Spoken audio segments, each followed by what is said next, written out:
তো তোমাদের বলেছিলাম যে আমার ফেসবুকে যদি 10,000 ফলোয়ার কমপ্লিট হয় তাহলে যে কোনো এক জায়গায় পয়সা রেখে আসবো। আজ সেই পয়সা রাখতে পারছি। তো তোমাদের আমার দোকানের সামনেই রাখবো।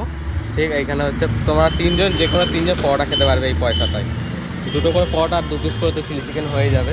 চলো দেখা, এটা হচ্ছে মগরা ওভারব্রিজ। মগরা ওভারব্রিজে ওঠার ঠিক ঠিক দেখো প্রাণেশ্বর লেখা আছে, প্রাণেশ্বর মগরা দুপাশেই লেখা আছে কিন্তু। তো তোমরা দেখা এই পয়সাটা যে কোনো তিনজন পরোটা খেতে পারবে, 2 পিস করে পরোটা আর 2 পিস করে চিলি চিকেন আমার দোকানে তো হয়েই যাবে তিনজনকে। চলো দেখা যাচ্ছে কোথায় কোথায় রাখা যায়, কোথায় রাখা যায় পয়সাটা। এই যে প্রাণেশ্বর মগরা, ঠিক এ পাশে হচ্ছে প্রাণেশ্বর মগরা লেখা আছে। ঠিক ঠিক এই জায়গাটা আমি টাকাটা রাখছি, ঠিক এই জায়গাটা টাকাটা রাখছি। তোমরা যে পারবে নিয়ে নিতে পারো।